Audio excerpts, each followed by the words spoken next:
Moving charges and magnetism का पहला class में हमने देखा था force on moving charge in magnetic field. आज उसको आगे बढ़ाते हैं। आज डिस्कस करते हैं motion of charge particle moving in magnetic field. तो कोई चार्ज पार्टिकल जब मैग्नेटिक फील्ड में मूव करता है तो उसका मोशन किस तरह से होता है। तो हम बात करेंगे कांस्टेंट मैग्नेटिक फील्ड का, जहां पर फोर्स जो है परपेंडिकुलर टू वेलोसिटी होता है, यानी कि वर्क डन जो है जीरो है। तो जो फोर्स है वो सिर्फ डायरेक्शन चेंज करता है, स्पीड या फिर काइनेटिक एनर्जी चेंज नहीं करता है। तो सिंपल केस से शुरू करते हैं। पहला केस लेते हैं जब वेलोसिटी जो है परपेंडिकुलर टू मैग्नेटिक फील्ड। सो मान लेते हैं मैग्नेटिक फील्ड इनटू पेपर, ये मैग्नेटिक फील्ड है इनटू पेपर, यानी कि हम क्रॉस सिंबल यूज करते हैं। सो मैग्नेटिक फील्ड इनटू पेपर है,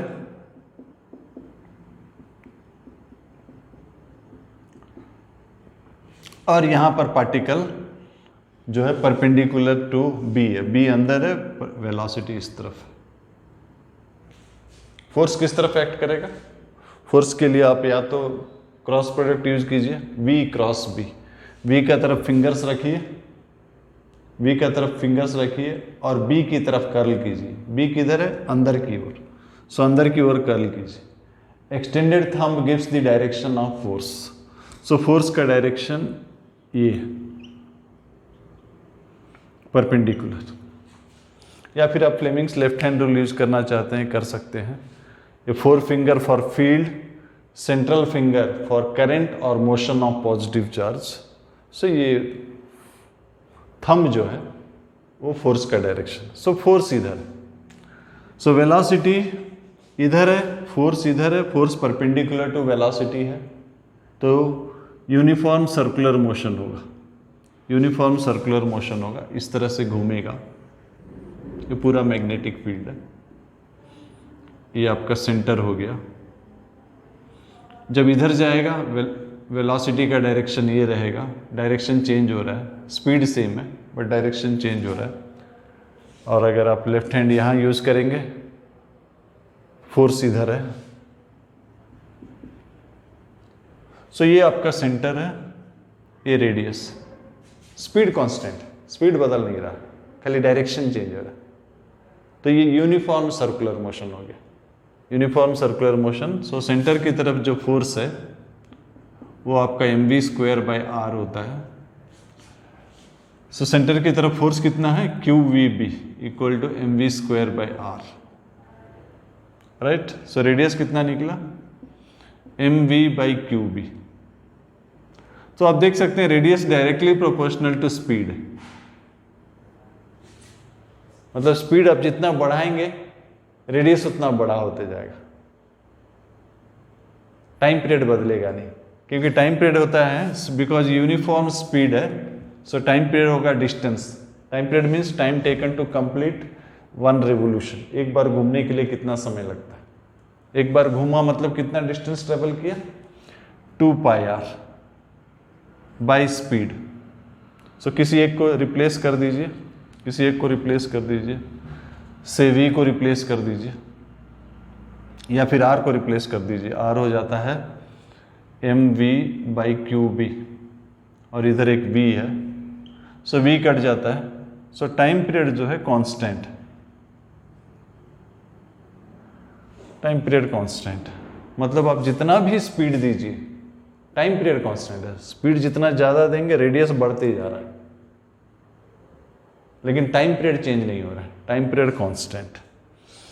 तो ये यूनिफॉर्म सर्कुलर मोशन में है, एक बार घूमने के लिए इतना समय लगता है। लेकिन क्वेश्चन में मान लेते हैं कि पूछ रहा है कि थीटा घूमने के लिए कितना समय लगेगा, बिकॉज स्पीड कांस्टेंट है।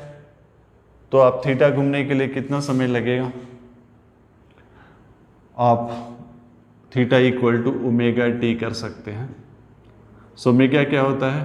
ओमेगा होता है 2π/t इंटू टी।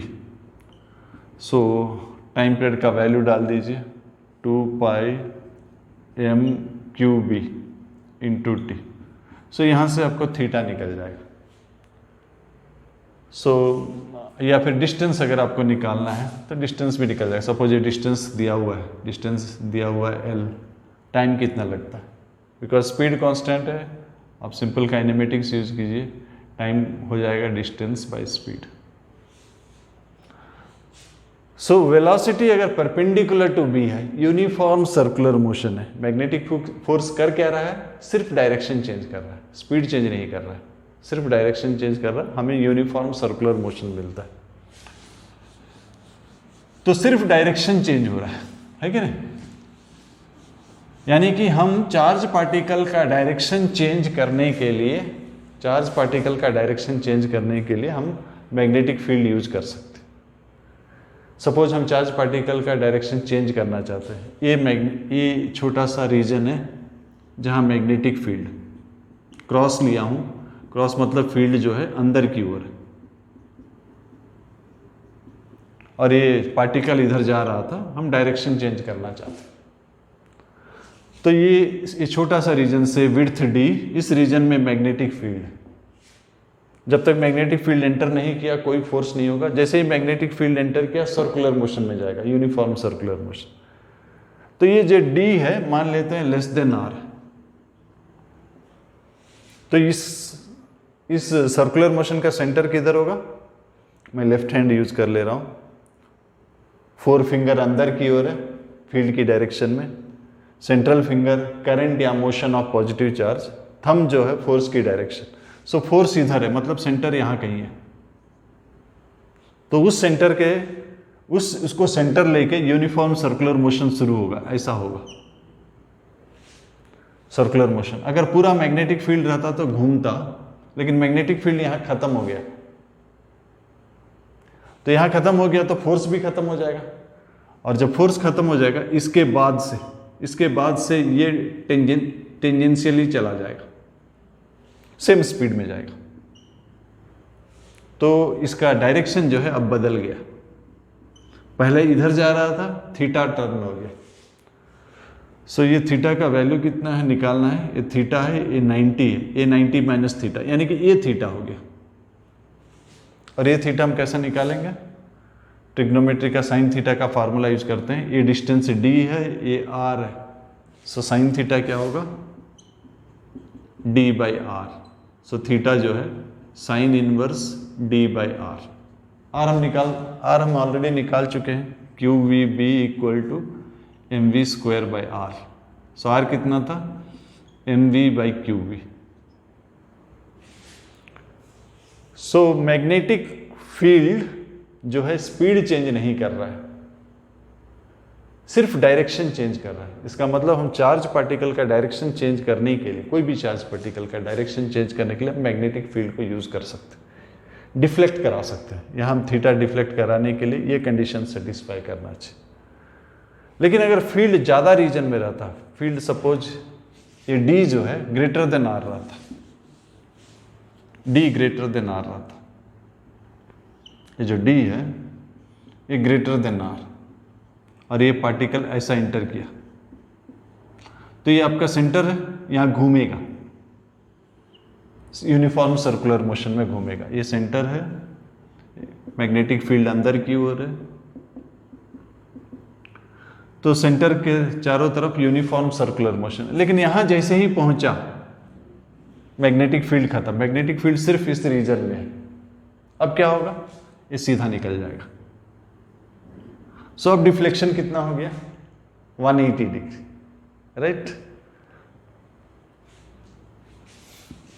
नेक्स्ट और एक केस लेते हैं, मान लेते हैं कि यहाँ इन दोनों केस में मैग्नेटिक फील्ड का रीजन को वो 90 डिग्री में एंटर किया। मान लेते हैं कि 90 डिग्री में एंटर नहीं किया, इस तरह से एंटर किया, थीटा में एंटर किया, और ये रीजन मैग्नेटिक फील्ड है, और ये रेडियस से ज़्यादा है, ये रेडियस से ज़्यादा, यानी कि ये घूम जाएगा,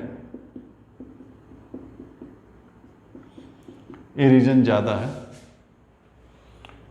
लेकिन अब सेंटर इधर नहीं है,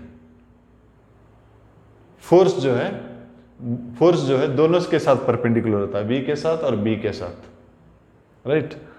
सो हम Fleming's left hand rule use कर लेते हैं।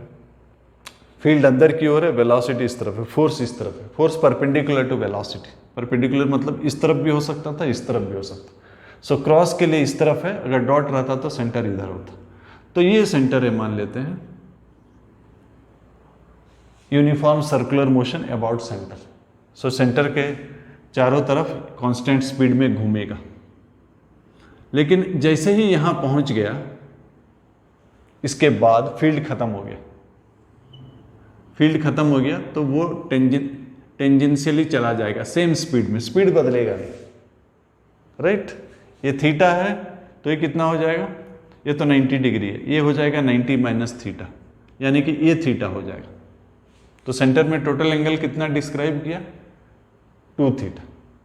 तो हमें क्वेश्चन पूछा जाएगा, अलग टाइप का क्वेश्चन हो सकता है। मान लेते हैं क्वेश्चन ये पूछा गया कि मैग्नेटिक फील्ड में कितना समय बिताया, what is the time spent in the magnetic field. So पूरा रेवोल्यूशन के लिए टाइम होता है 2 pi m by q B. पूरा रेवोल्यूशन मतलब टोटल एंगल कितना हो गया, 2 पाई। सो थीटा के लिए, 2 थीटा के लिए समय कितना होगा, तो इतना समय बिताएगा। या फिर पूछा कि what is change in kinetic energy. Magnetic field में चेंज इन काइनेटिक एनर्जी नहीं होता। या फिर पूछा गया what is change in momentum, तो आप मोमेंटम चेंज निकाल लीजिए। Momentum change that is mass final velocity minus initial velocity. Vector component में ले लीजिए, इनिशियल वेलोसिटी ये थीटा है, ये थीटा है, यानी कि ये थीटा है, यानी कि ये थीटा है। ये आपका v साइन थीटा, ये v कॉस थीटा, और फाइनली ये v साइन थीटा, ये v कॉस थीटा। तो change in momentum, final velocity minus v sine theta i cap, x component इस तरफ है, y कंपोनेंट ऊपर की तरफ है, v cos theta j cap minus x component v sine theta, y component v cos theta, v sin theta i cap, v j cap. So minus कर दीजिए, क्या हो गया, minus 2mv sin theta i cap. ये आपका change in momentum, मतलब mechanics के साथ जोड़ा जा सकता है, आपको रिलेट किया जा सकता है momentum kinetic energy. So kinetic energy change नहीं होता, डायरेक्शन चेंज हो रहा है, यानी कि वेलोसिटी चेंज हो रहा है, मोमेंटम चेंज हो रहा है।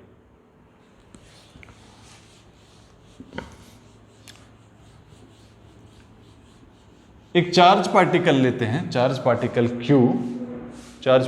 Q लेते हैं, उसको एक्सेलरेट करते हैं पोटेंशियल डिफरेंस V, एक्सेलरेट करके एंटर कराते हैं मैग्नेटिक फील्ड में एट राइट एंगल्स।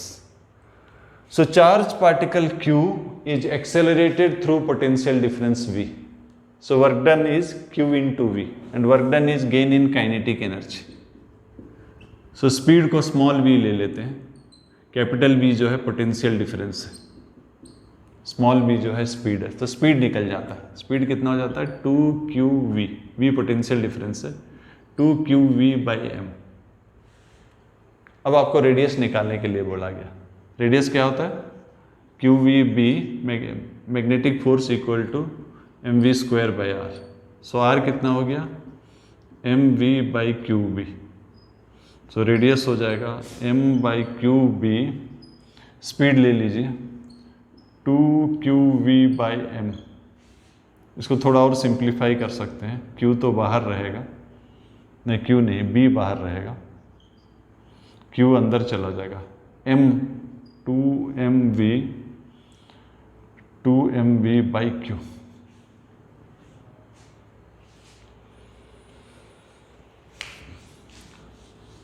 तो जब एक charge particle uniform magnetic field में राइट एंगल में एंटर करता है, तो जहां तक फील्ड है उस फील्ड का रीजन में यूनिफॉर्म सर्कुलर मोशन होता है।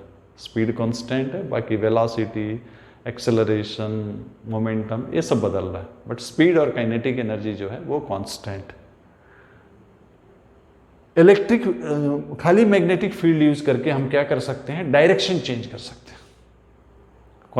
कांस्टेंट मैग्नेटिक फील्ड है तो सिर्फ डिफ्लेक्शन प्रोड्यूस किया जा सकता है, एंगुलर डिफ्लेक्शंस, स्पीड चेंज नहीं किया जा सकता। लेकिन अगर हम इलेक्ट्रिक फील्ड भी जोड़ दें तो अगर इलेक्ट्रिक फील्ड भी डाल देंगे तो काइनेटिक एनर्जी भी बढ़ेगा, इलेक्ट्रिक फील्ड जो है वर्क करता है। तो एक ऐसा डिवाइस है जो दोनों यूज करता है, इलेक्ट्रिक फील्ड और मैग्नेटिक फील्ड, और स्पीड बढ़ाता है। इसको साइक्लोट्रॉन है। साइक्लोट्रॉन जो है दो ठो कंटेनर होता है, कंटेनर जो है डी शेप का होता है, डी शेप, दो कंटेनर है डी शेप का होता है, डी शेप का होता है। यहां पर जो हम कंडीशंस यूज करेंगे कि मैग्नेटिक फील्ड में टाइम पीरियड जो है इंडिपेंडेंट ऑफ स्पीड है, time period 2 pi m by q b independent of speed है, यानी फ्रीक्वेंसी अगर आप लेंगे न्यू 1 बाई टाइम पीरियड, ये इंडिपेंडेंट है। तो अगर हम यहाँ एक अल्टरनेटिंग सोर्स डाल देते हैं वोल्टेज का एक अल्टरनेटिंग सोर्स डाल देते हैं जिसका फ्रीक्वेंसी इसके साथ बदलता है, तो यहां पर अगर हम चार्ज पार्टिकल को छोड़ देते हैं, charge particle accelerated through potential difference V, gain in kinetic energy QV होगा। तो ये पोटेंशियल डिफरेंस V में जाएगा तो इसका gain in kinetic energy QV होगा। तो ये मेटेलिक कंटेनर है, अंदर में इलेक्ट्रिक फील्ड नहीं है, अंदर में सिर्फ मैग्नेटिक फील्ड है। मैं डॉट ले रहा हूं, डॉट मतलब बाहर की तरफ।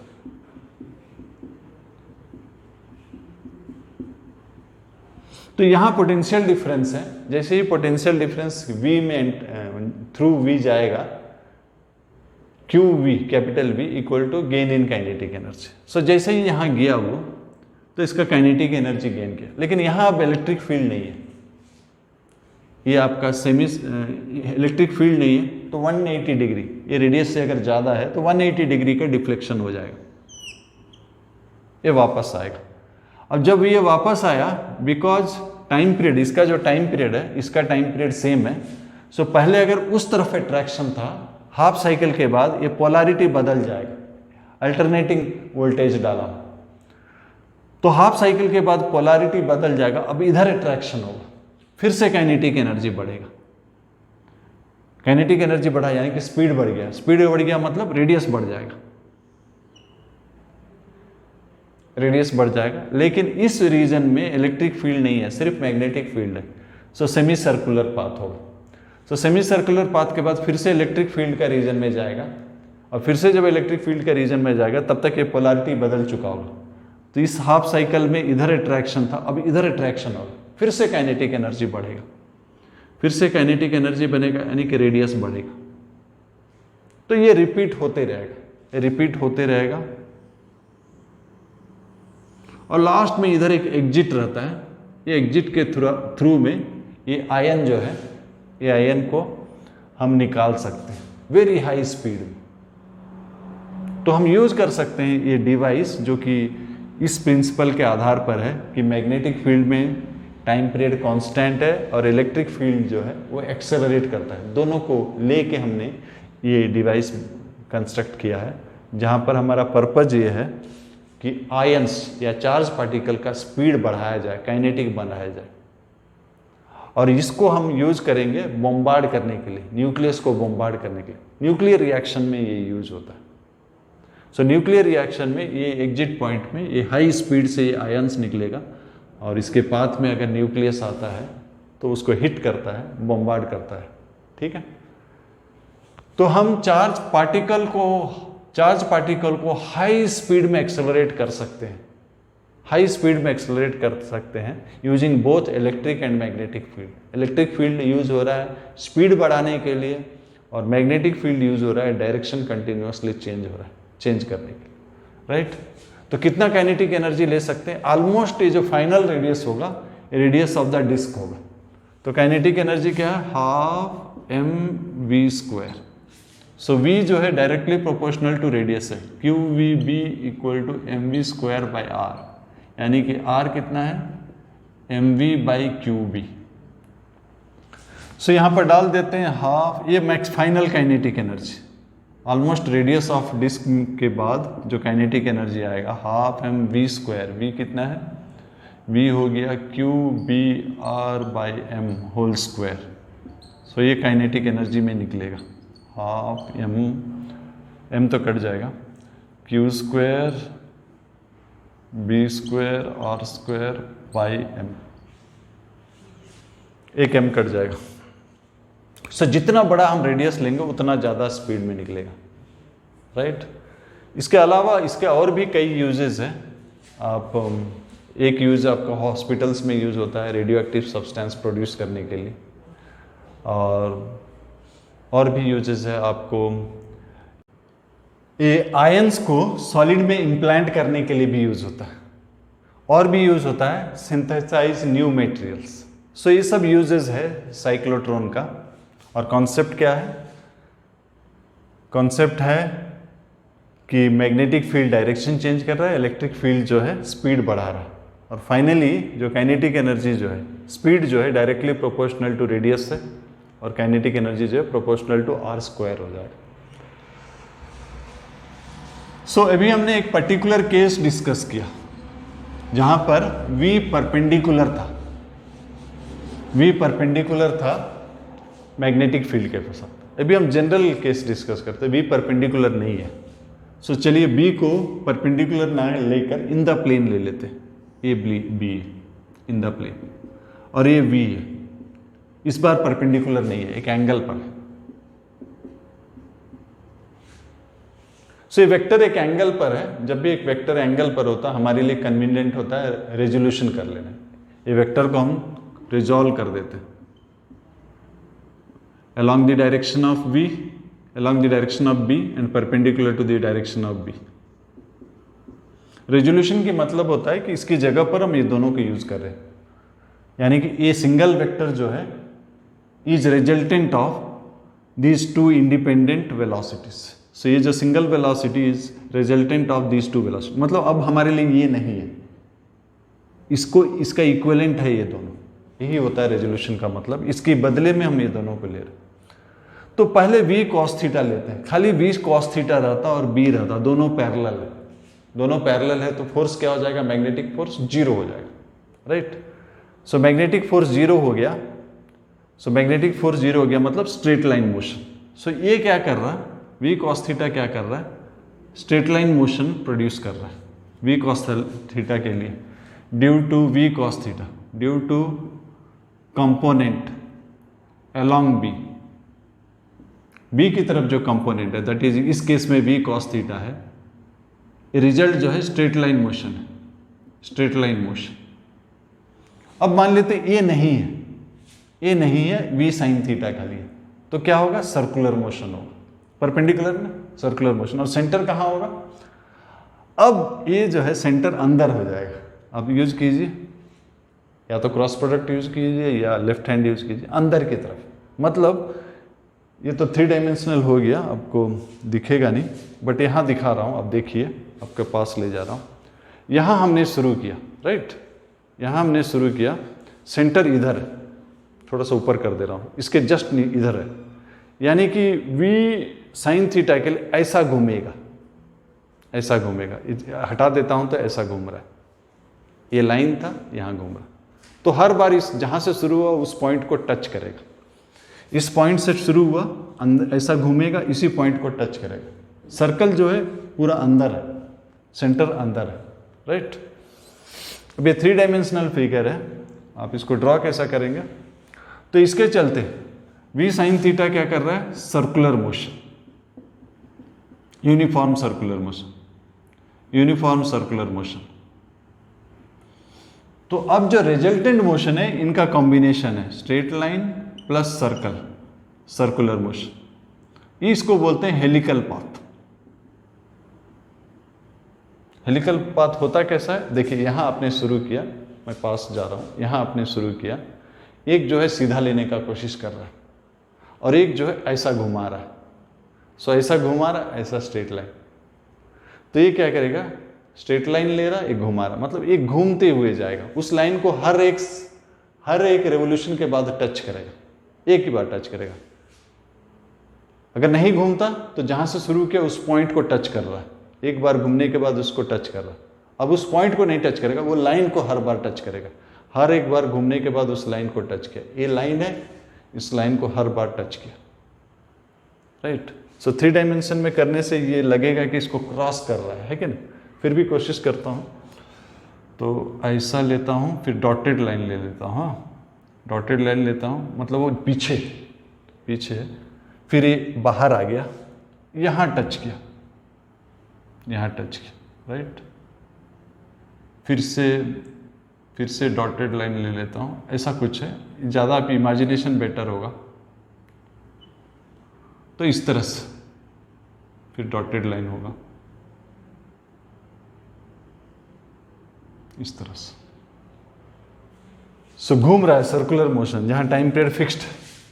सर्कुलर मोशन में टाइम पीरियड जो है फिक्स्ड, 2πm/qb, ये फिक्स्ड, राइट। रेडियस जो है सिर्फ v sin थीटा के लिए हो रहा है। रेडियस का इक्वेशन हो जाएगा q v sin theta, q v b, यहाँ v जो है v sin theta b equal to mv² by r। So r जो है mv sin थीटा, r जो है mv sin theta by q। So radius जो है ये कंपोनेंट के ऊपर डिपेंड कर रहा। सो टाइम पीरियड लेकिन फिक्स्ड है, मतलब हर एक टाइम पीरियड के बाद वो जो लाइन है, ये जो लाइन है उसको हर टाइम पीरियड के बाद टच करेगा, फिर टच करेगा। सो ये जो लीनियर डिस्टेंस है, ये पॉइंट मान लेते हैं, वो ये यहाँ टच किया पहले, फिर यहाँ टच किया, सपोज ये पॉइंट 1 है, फिर यहाँ टच करेगा, राइट, यहाँ टच करेगा, यहाँ टच करेगा, फिर यहाँ टच करेगा। तो हर एक बार घूमने के बाद टच कर रहा, फिर टच कर रहा। तो ये जो डिस्टेंस है, ये जो distance along b travelled in one time period, इसको बोलते हैं पिच। पिच क्या होगा? इस डायरेक्शन में वेलोसिटी कांस्टेंट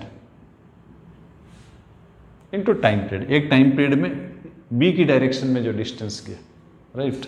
ऐसे तो पिच आपने स्क्रू गॉज में सुना होगा, जब आप घुमाते हैं एक रोटेशन में आगे की ओर जितना बढ़ता है, distance travel, linear distance travel in one rotation, जो आगे बढ़ता है उसको पिच बोलते हैं। यहाँ पर भी वही डेफिनेशन, जितना आगे बढ़ता, एक बार घूमने से जितना बी की तरफ आगे बढ़ा वो पिच। तो ये जनरल मोशन हो गया यूनिफॉर्म फील्ड में। इलेक्ट्रिक फील्ड नहीं ले रहा हूँ, खाली यूनिफॉर्म मैग्नेटिक फील्ड की बात कर रहा हूँ। ये जनरल मोशन है। जनरल मोशन क्या है? Helical path. पर्टिकुलर केस था सर्कुलर पाथ, जब v perpendicular to b, v अगर एंगल पर है तो आप इसको रिजॉल्व कर दीजिए। अलोंग b इस कंपोनेंट के लिए कोई फोर्स नहीं, ये चाहेगा पार्टिकल स्ट्रेट लाइन मोशन में जाए, और ये कंपोनेंट के लिए, ये कंपोनेंट चाहेगा सर्कल में घूमे, ये सर्कल में घुमा रहा, ये स्ट्रेट लाइन घुमा रहा। तो जो बिला मोशन है, रिजल्टेंट मोशन है straight line plus circular, helical path होगी, राइट। तो ये ज़्यादा जनरल केस रहा।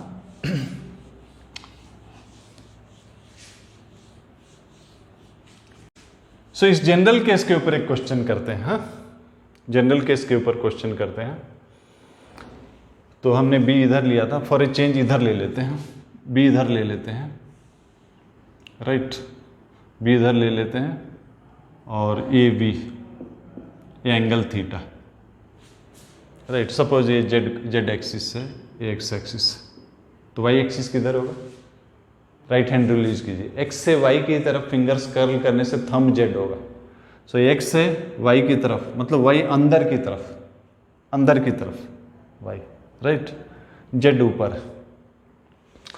सो फर्स्ट काम हम क्या करेंगे? बी को रिजॉल्व कर देंगे अलोंग बी।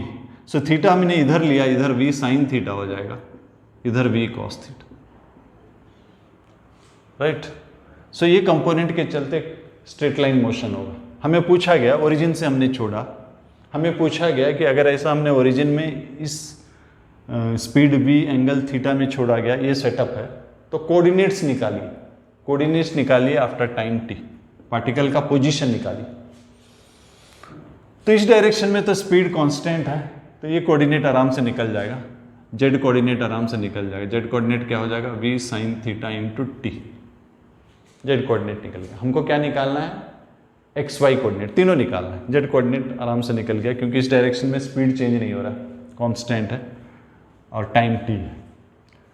अब ये कंपोनेंट का डिस्कशन हम कर चुके हैं, सिर्फ इस कंपोनेंट का डिस्कशन करते हैं, इस कंपोनेंट का डिस्कशन करते हैं। बी इधर है, लेफ्ट हैंड यूज कर लेते हैं, लेफ्ट हैंड यूज कर लेते हैं। सो बी इधर है, वी इधर है, पॉजिटिव चार्ज है, इधर है। सो वी, बी इधर है, वी इधर है, तो फोर्स किस तरफ हुआ? फोर्स हो गया negative y axis, positive y axis अंदर की तरफ है, राइट हैंड रूल यूज कीजिए, एक्स से वाई की तरफ जाने से थंब जेड एक्सिस होता है, सो वाई अंदर की तरफ है, लेकिन यहाँ फोर्स किस तरफ है, यहाँ फोर्स बी इधर है, वी इधर है, ये जो सेंट्रल फिंगर होता है मोशन ऑफ पॉजिटिव चार्ज या करंट इधर है, तो फोर्स इधर है बाहर की तरफ, मतलब नेगेटिव वाई एक्सिस। तो अब एक काम करते हैं, एक ही डायरेक्शन में, एक ही डायग्राम में अगर मैं ड्रॉ करूं तो आपको व्यू करना पड़ेगा, बेटर होता है खाली एक्स वाई प्लेन ले लेते हैं, ये एक्स है ये वाई है, right. Force negative y axis की तरफ था, इधर था फोर्स, ये सेंटर है, ये रेडियस। रेडियस निकालने के लिए आप क्या करेंगे, कौन सा कंपोनेंट यूज करेंगे, ये component q v cos theta, q v B equal to m v square by r, r निकल जाएगा, आर कितना हो गया, m v cos theta by q B, r हो जाएगा, एक वी कॉस थीटा कट जाएगा, आर हो जाएगा या m v cos theta by q. Particle यहाँ से घूमना शुरू किया, राइट। अब हमारे लिए वी साइन थीटा नहीं है, सिर्फ वी कॉस थीटा था, वी कॉस थीटा में हमने छोड़ दिया था, और ये सर्कुलर मोशन में, तो आपको कोऑर्डिनेट्स निकालना है। सो टाइम टी में थीटा कितना हो जाएगा, थीटा हो जाएगा ओमेगा टी, ओमेगा होता है 2 pi by T into T, so 2 pi T हो गया 2 pi m by q B into T.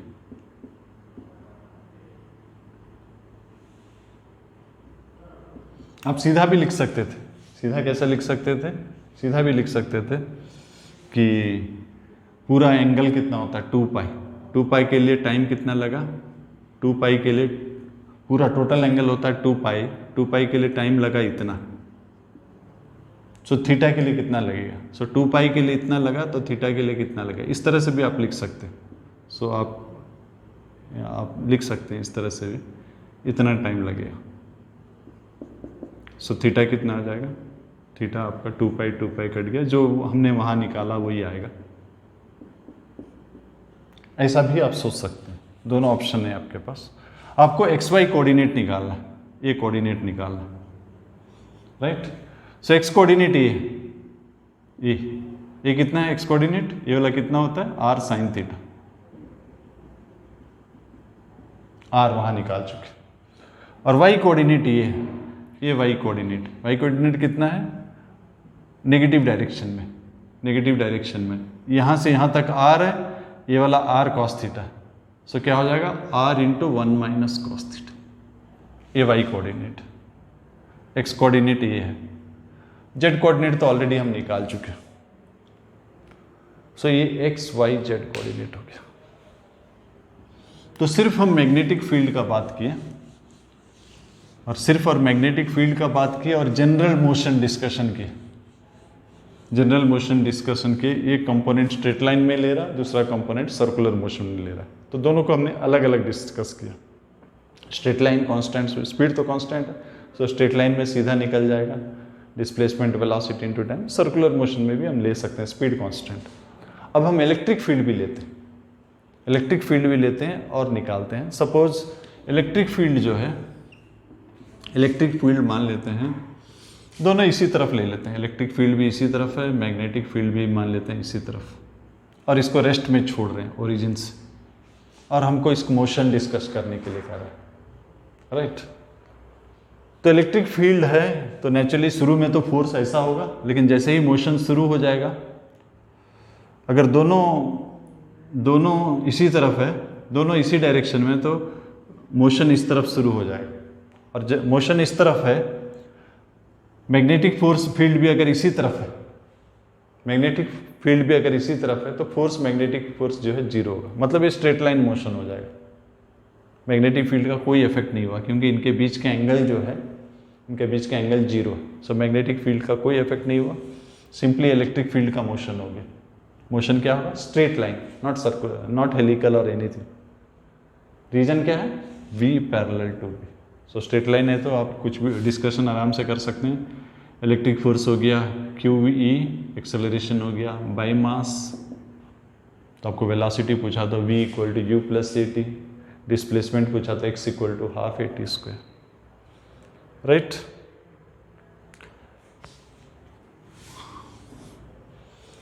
एक काम करते हैं, नेक्स्ट क्वेश्चन लेते हैं, b को इधर ले लेते हैं,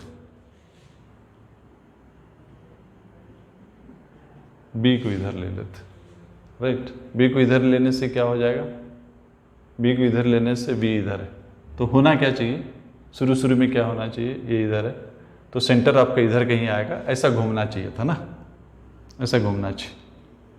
देख लीजिए लेफ्ट हैंड रूल यूज करके, फोर फिंगर बी की तरफ, सेंट्रल फिंगर बी की तरफ, ये फोर्स की तरफ, और जिस तरफ फोर्स है उधर ही सेंटर होगा, सो सेंटर यहाँ कहीं होगा। अगर ई नहीं रहता तो ऐसा घूमता,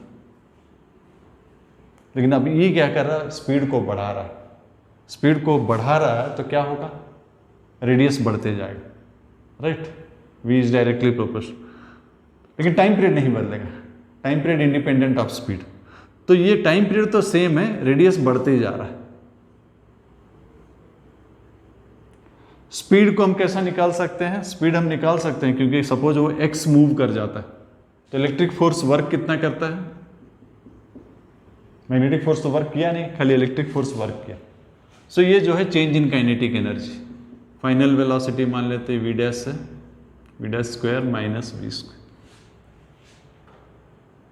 राइट। तो स्पीड बढ़ते जा रहा है, स्पीड बढ़ते जा रहा है, और स्पीड जैसे जैसे बढ़ते जा रहा है रेडियस बढ़ते जा रहा है, लेकिन टाइम पीरियड नहीं बदल रहा।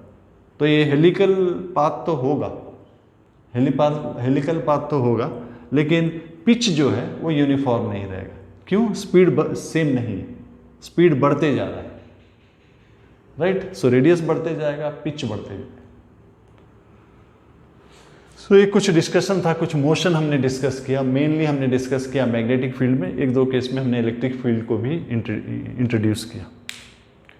नेक्स्ट क्लास में जो टॉपिक है, कौन सा टॉपिक है, मूविंग चार्जेस एंड मैग्नेटिज्म, इसको कंटिन्यू करते हैं।